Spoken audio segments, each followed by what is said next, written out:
With some of these ideas like taking over sovereign countries, what should be people's approach to understand what he's talking about? Well, Hadrian is talking about how lawmakers don't know what move he wants to make or wants them to make, and I think you can kind of translate that to what we saw at that press conference today. It was supposed to be a press conference with just a major economic announcement, of course, ballooned into this hour-long digression into all of these different things. But I was struck by the way that he brought these up was with an element of seriousness. He wasn't joking about it, and there are things that have bubbled up over the course of these last few weeks. He's talked an awful lot about the Panama Canal. He continues to talk about Greenland. So I guess one wonders how seriously he's taking in terms of what practically he could do. You joke about sort of how he could change the name of the Gulf of Mexico, aside from getting a Rand McNally atlas and changing it himself with a Sharpie. But it does seem to set some markers for certainly his colleagues in the Republican Party and others to sort of follow and wonder where he intends to take it.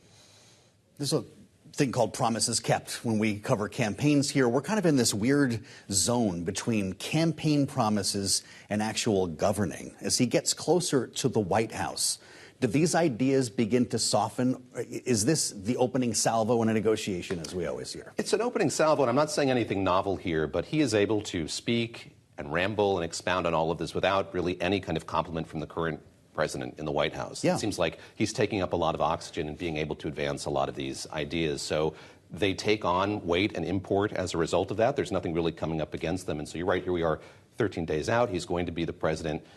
I guess I'm reluctant to say that it's kind of being distilled into any kind of clear policy agenda for him when he gets there, but it is the thing that we are talking about, we broadly, and I think that he's relishing that, and there's a degree of familiarity that we recognize from the first time he was in office.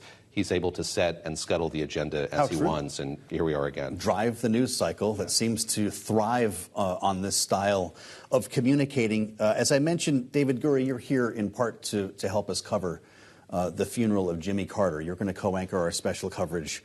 He'll be, of course, at the National Cathedral. He's going to be lying in state beginning tonight in the U.S. Capitol, where his remains have just arrived. This is a special moment for our capital and for our country. Donald Trump actually referred to Jimmy Carter several times, not always in the most flattering light today.